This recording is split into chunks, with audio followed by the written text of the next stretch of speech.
Muito obrigado, Jô. Tem sido uma exposição com muitas experiências importantes que estimulam a reflexão do pessoal aqui presente, não só na mesa, né, mas aí do nosso chamado outro lado, né, da mesa. Agora eu vou pedir ao Volney Rosali, que é secretário de Formação do Sindicato dos Servidores do Judiciário de Santa Catarina, que faça a sua exposição nos nossos em torno de 25 minutos econômicos, por gentileza. Vai levar só 5 minutos para conseguir pegar o microfone.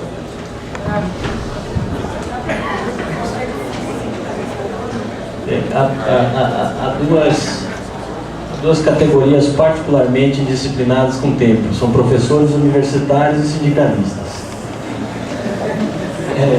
Eu queria saudar esse 6º seminário de trabalho, saudar meus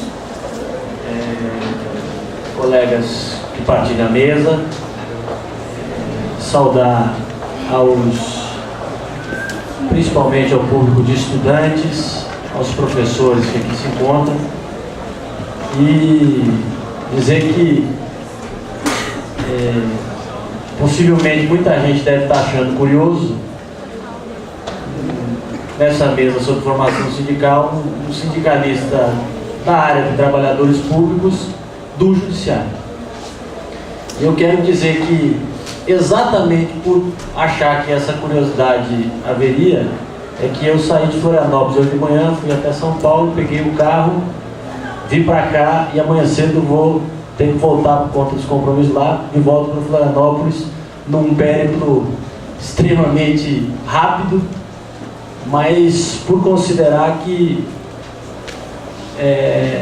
não que a gente tenha tanto a contribuir com o debate, mas fundamentalmente que a gente possa aqui aprender com as pessoas que aqui estão e com esse pensamento vigoroso sobre o trabalho que tem um núcleo muito forte na universidade aqui na Unesp, no campus de Marília. Eu preciso fazer 2 referências que eu considero importantes para quem está aqui hoje. A primeira delas é que eu sou um comunista, eu sou um militante comunista. Eu acho importante deixar isso claro. Para muita gente, em tempos distantes, mas ainda hoje, isso pode soar um pouco estranho ou até gerar um certo preconceito, mas é fundamental dizer que a gente partilha de um pensamento político e fundamentalmente um pensamento político que se baseia numa ciência, que é o materialismo histórico, que é o marxismo. O professor Júlio Nefa, lá no hotel, nós conversávamos no que dava para se entender entre português e o espanhol argentino dele, e falávamos dos marxistas duros e dos marxistas flexíveis.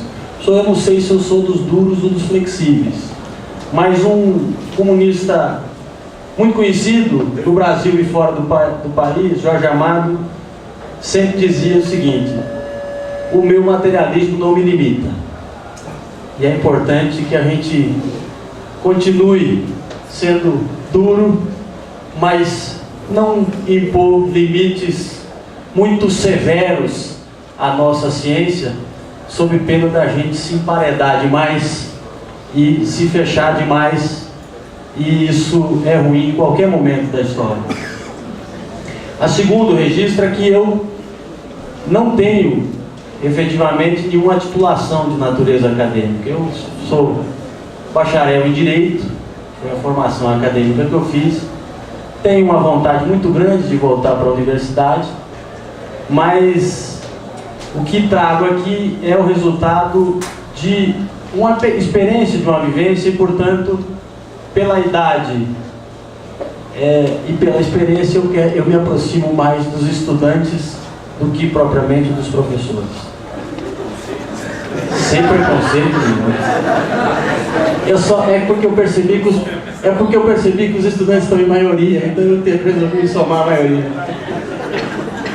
Não é por isso, é porque só para contar rapidinho, em 98, quando eu entrei para o Sindicato dos Servidores Judiciários de Santa Catarina, eu tinha 21 anos de idade. Eu tenho hoje 31.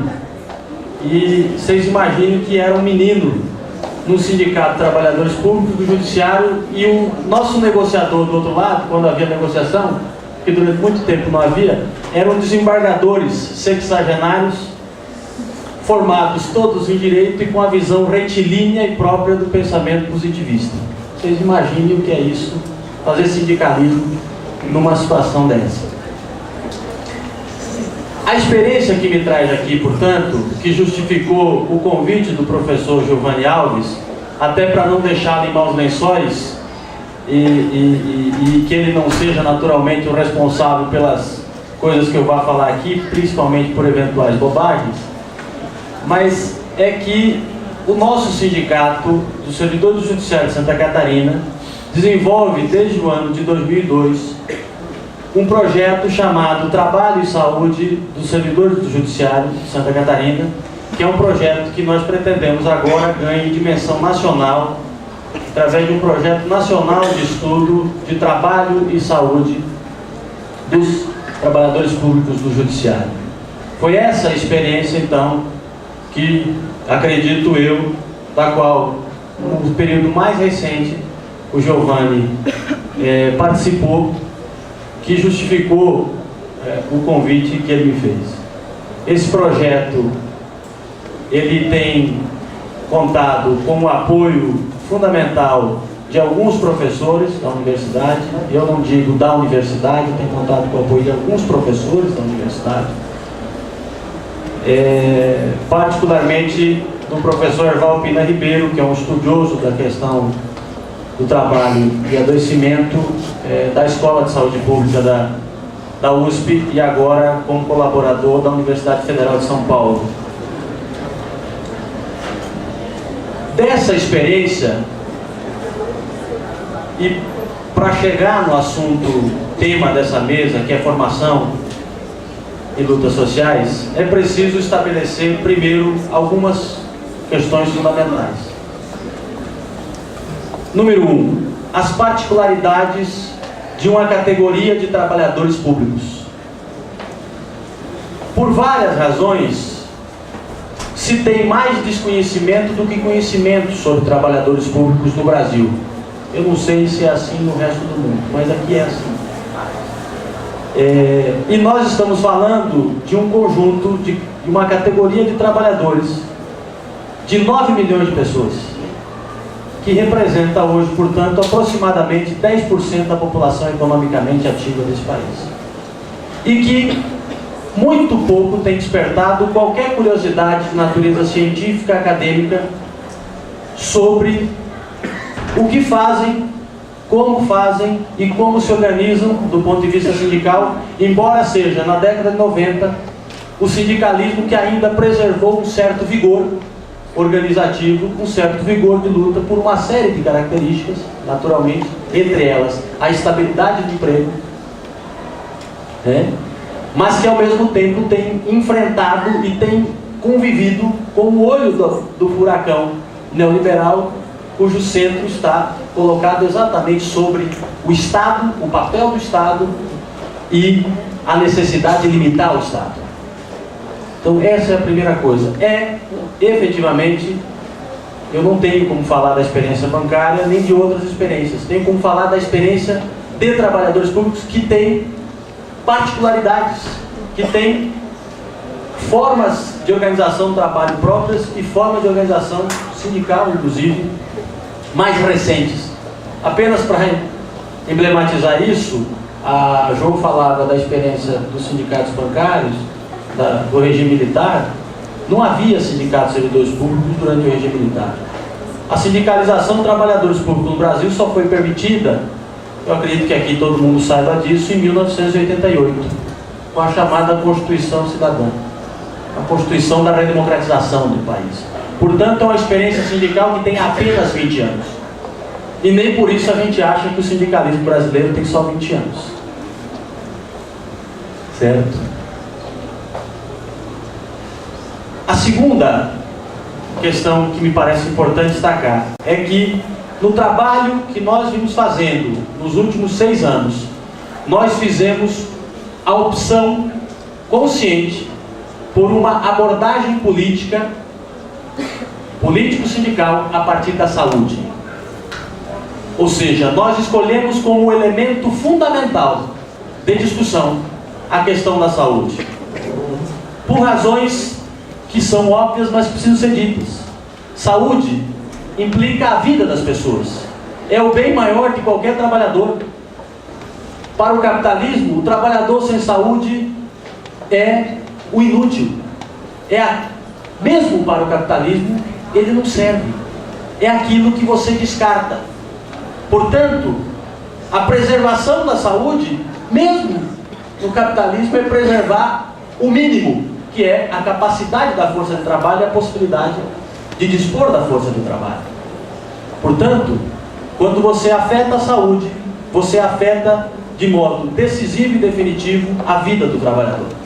Então nós fizemos uma opção. Agora, não é possível discutir saúde sem discutir trabalho. Portanto, a nossa opção política por discutir saúde foi também uma opção para discutir o trabalho. No caso nosso, o trabalho judiciário, com suas características próprias, com suas particularidades, com sua forma, com sua organização própria. E cito aqui já um exemplo de como isso foi determinante para o trabalho de formação sindical que nós passamos a realizar, que num processo recente de formação sindical da nossa categoria, do qual passaram 130 dirigentes sindicais de base, pessoas que estão no cotidiano dos locais de trabalho, e não apenas dirigentes, liberados, né? Pessoas que estão vivendo o local de trabalho. O tema central de análise do encontro de formação era um pequeno texto de mais ou menos 20 linhas, no qual um colega,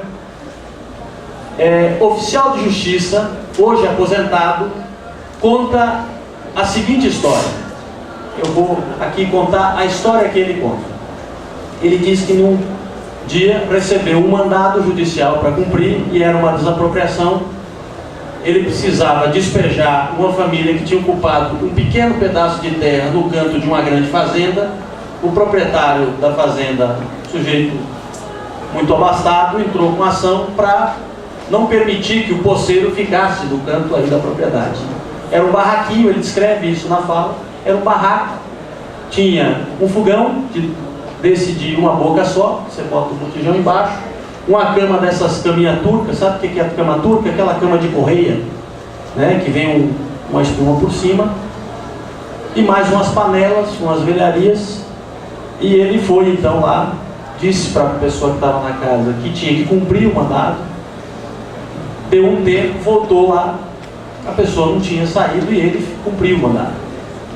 E despejou a família, botou a cama, o fogão e mais alguns apetrechos embaixo de uma árvore. A mulher que estava em casa tinha 4 filhos, uma escadinha, o maior de 7 e o menor com 1 ano de idade, e botou eles embaixo de uma árvore, um eucalipto frondoso. Ele descreve assim, um frondoso eucalipto, era um sujeito bem intelectualizado. Ele descreve o eucalipto como frondoso, bonito, e foi para casa. Quando foi para casa, sentou na frente da TV e começou a assistir a TV.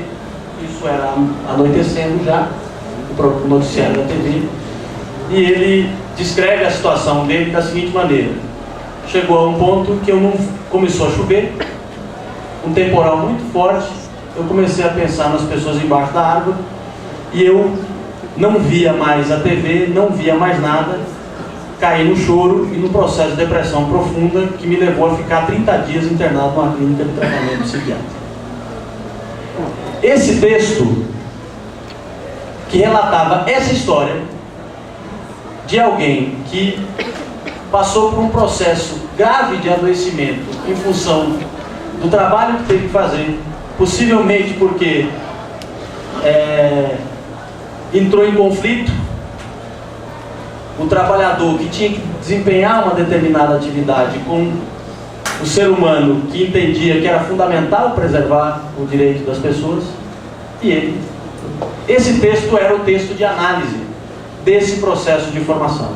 Eu estou dizendo isso para repetir o seguinte: ao discutir saúde, nós fomos obrigados a discutir trabalho, e encontramos no trabalho próprio dos trabalhadores do judiciário o elemento fundamental para você discutir formação.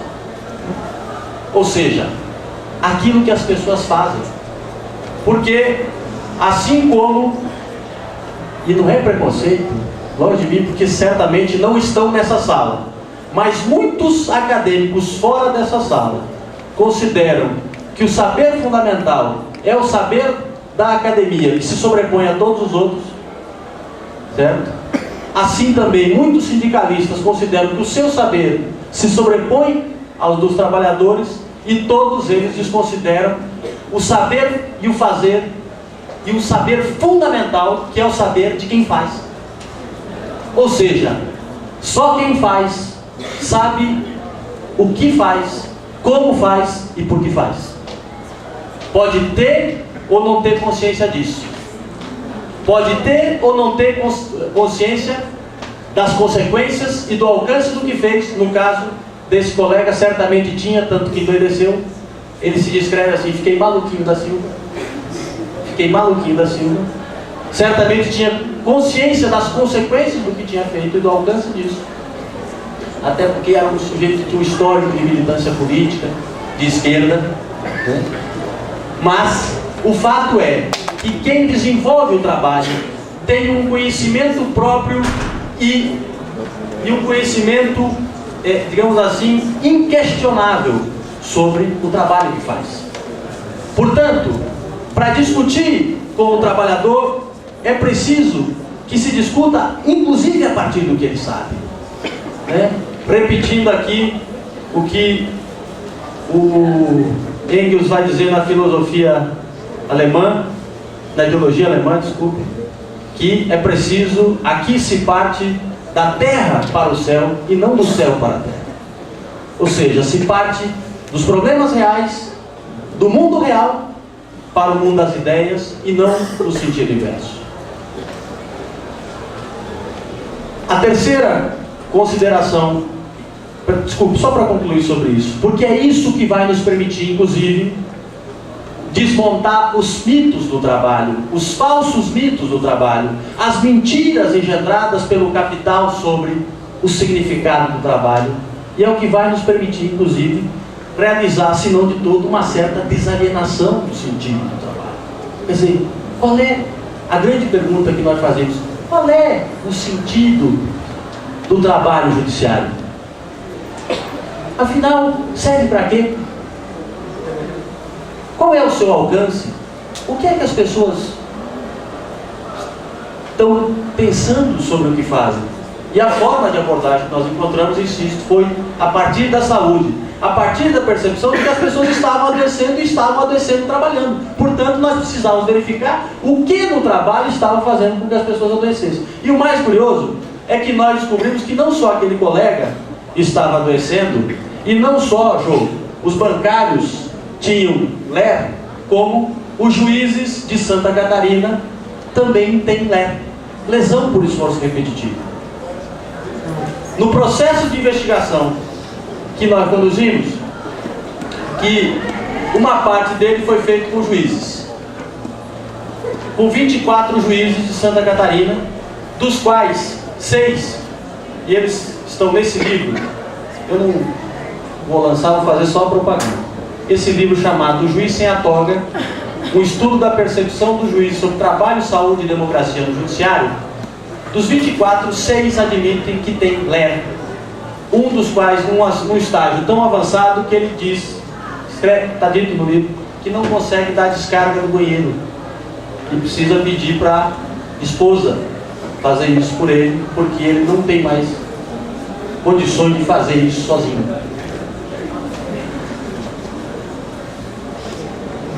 E ao constatar que os próprios juízes e até alguns desembargadores, ou seja, altas autoridades do judiciário estavam adoecendo, é que nos foi possível, inclusive, trazer uma parte desses para uma discussão de outro tipo. Ou seja, dizer a eles: olhem, vocês estão adoecendo, assim como os demais trabalhadores do judiciário estão adoecendo, e é preciso descobrir o porquê. E se a razão está no trabalho, é preciso que a gente investigue o trabalho judiciário. Terceira questão: a necessidade da construção de registros.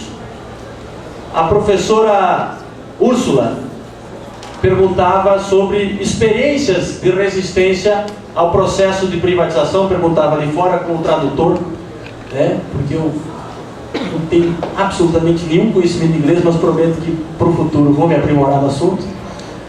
E ela perguntava das experiências de resistência aos processos de privatização desenvolvidos pelos trabalhadores, experiências de resistência dos sindicatos e dos próprios trabalhadores aos processos de privatização. E eu dizia a ela o seguinte: existem inúmeras, mas certamente você vai encontrar muito poucos livros escritos sobre esse assunto, a não ser as cartilhas sindicais, os nossos registros sindicais, mas muito pouco. Eu não sei quanto é esse pouco, mas certamente muito pouco escrito de livros, materiais, quaisquer que sejam. Por quê? Porque os trabalhadores, insisto, não sei no resto do mundo, mas aqui não tem a tradição de contar a sua história. Os trabalhadores não contam sua história, não escrevem e não registram, e com isso permitem que os que comandaram e comandam continuem contando a história com a sua versão. E a classe trabalhadora não conta a sua história, não registra a sua história e perde a sua memória, inclusive ao longo do tempo, infelizmente.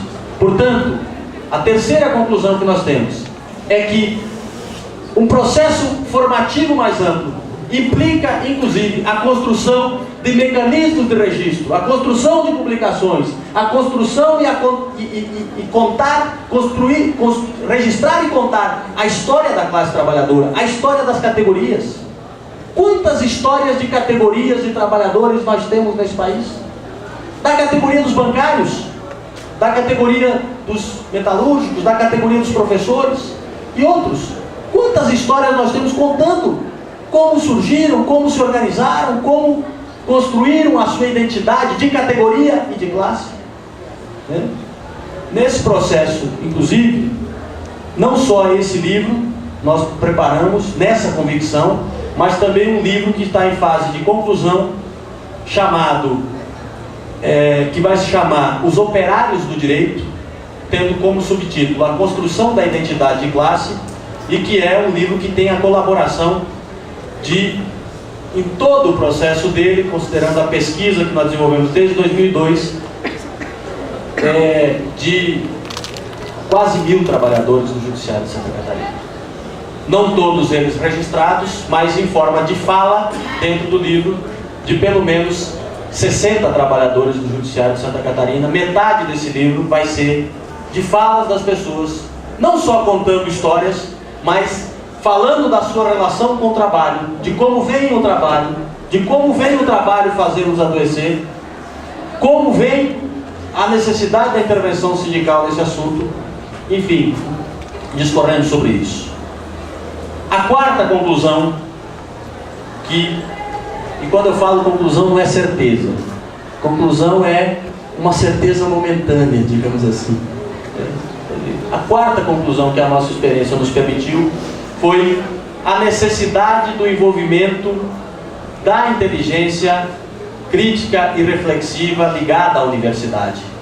Quer dizer, há e continua havendo uma barreira invisível entre os que fazem o trabalho com sua experiência e seu saber próprio e os que pensam e estudam o trabalho com o seu conhecimento e a sua leitura. Essa barreira precisa ser transposta, e ela só se transpõe quando se permite a aproximação, mas não a aproximação professoral, não a aproximação catedrática, mas a aproximação sincera de quem quer e sabe que é preciso aprender junto. Ou seja, há o que a academia tem a contribuir com o conhecimento dos trabalhadores e há o que os trabalhadores têm a contribuir com o seu próprio conhecimento para a universidade. Essa interação, esse envolvimento é fundamental. Volto ao exemplo. A primeira visão que nós tínhamos, inclusive nos dirigentes sindicais, sobre saúde em Santa Catarina, no Sindicato dos Trabalhadores do Judiciário, era a visão tradicional, ou seja, de que eram problemas de ergonomia e de que se nós ajustássemos as cadeiras e as mesas e fizéssemos ginástica laboral uma vez por dia, a situação estava resolvida. O que nos permitiu transpor esse limite foi exatamente o envolvimento de pessoas da universidade que tinham consciência sobre esse assunto e principalmente consciência de que era preciso não fazer uma intervenção meramente científica, mas instrumentalizar no sentido positivo, ou seja, dar instrumentos ao sindicato, aos próprios trabalhadores, para que eles próprios pudessem encontrar as saídas para esse tipo de situação. A quinta questão, a quinta conclusão. A necessidade de pensar a formação como trabalho fundamental do sindicato, como elemento essencial, como elemento fundante da existência do próprio sindicato, num sentido que o Marx descreveu como o sindicato escola de solidariedade, ou escola da luta de classes.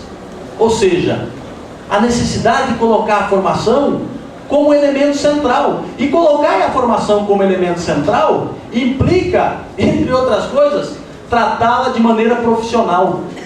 E quando eu digo profissional, não estou dizendo aqui contratar cursinhos. Eu estou dizendo profissionalizar a formação. Remunerar as pessoas que fazem o trabalho de formação. A coisa mais comum no ambiente sindical é o seguinte: precisa uma formação, junta aí um professor, alguém que é um estudioso, que é militante, que vai de graça fazer formação para dar um cursinho no final de semana.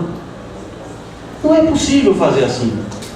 Ou seja, você precisa, se você acha a formação importante, você precisa, inclusive, investir dinheiro em formação. E a maioria dos sindicatos, meus amigos, não quer abrir o caixa para gastar um centavo em formação sindical e ainda assim quer fazer formação sindical. Eu digo isso porque nos 6 anos que nós desenvolvemos esse projeto, não é muito, mas o nosso sindicato aplicou nesse projeto, nessa pesquisa, nesse livro, no próximo livro, em todo o trabalho, aproximadamente R$1 milhão. E eu estou falando esse dado aqui, não é para impressionar ninguém, porque eu não sei se é muito ou se é pouco. O que eu estou dizendo é o seguinte: é que precisa, fundamentalmente, ter disposição de investir financeiramente. O Márcio Postman, que esteve aqui ontem, eu acho, ele tem um dado que é surpreendente. Ele diz o seguinte: olha, são 70 mil dirigentes sindicais liberados nesse país, são não sei mais quantos mil, 70, 80 mil jornalistas, 50 mil, e uma movimentação financeira que equivale a 1,5% do PIB brasileiro. Eu não sei de onde é que ele tirou esse dado, mas tenho certeza que é um dado confiável. Eu confio no dado porque ele apresenta dizendo o seguinte: representa 1,5% do PIB brasileiro. E nós aplicamos quanto desse 1,5% do PIB brasileiro em formação sindical? Ou seja, uma quantidade imensa de dinheiro. E, obviamente, quando eu digo imensa, transforme isso em algo relativo, né? Mas ainda assim, muito dinheiro, tá certo? E nós temos muito pouco de formação com esse dinheiro, ou quase nada. Por fim, porque o meu tempo acabou, a sexta conclusão: a necessidade de colocar em evidência nesse processo de formação também a perspectiva política de classe. Ou seja, não é possível você fazer formação transformadora se você não colocar no centro uma perspectiva política transformadora, porque senão a formação não vai ser transformadora. Ou seja, É preciso que a política também comande esse processo, porque senão nós corremos o risco de achar que apenas intelectualizar e retirar a política de cena é suficiente. Aliás, é um processo curioso, porque ao mesmo tempo que a década de 80, de 70 e 80 rendeu ao Brasil um sindicalismo altamente vigoroso, rendeu também, no desdobrar desse processo, um sindicalismo que descambou para uma visão exclusivamente da luta econômica, da luta corporativa. Ou seja, onde se ausentou quase que definitivamente a perspectiva de classe e a perspectiva política de classe da luta transformadora. Não para que o sindicato fizesse a revolução, mas para que se colocasse aos trabalhadores a perspectiva de transformar a sociedade. E que se mantivesse isso, inclusive, em evidência. Portanto, quando a gente fala de escola, e eu conto para vocês que, curiosamente, o nosso sindicato tem uma proposta hoje de criar. A gente está discutindo o nome, a gente está achando que escola talvez não seja o melhor caminho. A gente está propondo chamar de Centro Sindical de Estudos e Pesquisa em Trabalho e Saúde. Quer dizer, o grande dilema que nós vamos nos defrontar é exatamente com esse. Quer dizer, a escola tradicional é insuficiente, o modelo da escola tradicional é insuficiente, e qualquer processo de formação que pretenda ser duradouro precisa ser feito necessariamente de baixo para cima. E quando eu falo de baixo para cima, o baixo não é os dirigentes sindicais, são os próprios trabalhadores. Ou seja, um processo que inclua os trabalhadores e que não tenha nos dirigentes sindicais os representantes iluminados que a Jo referiu aí, mas que sejam apenas bons condutores, bons e tolerantes condutores, se assim for possível, desse processo. Portanto, por fim, a sétima é exatamente a necessidade da intelectualização da intervenção sindical sobre o trabalho, sobre a saúde, sobre a organização sindical. Ou seja, acreditar naquela liderança sindical espontânea não é suficiente.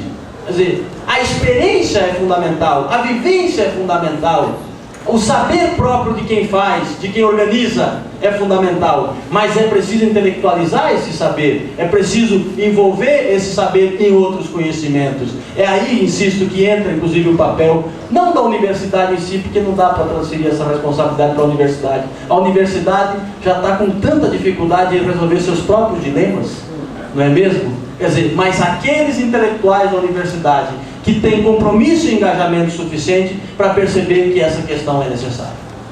Certo? Então, passei do tempo, concluo agradecendo e esperando que eu não tenha falado bobagens demasiadas, que são, naturalmente, se assim forem, são as da experiência que a gente viveu até esse momento. Obrigado.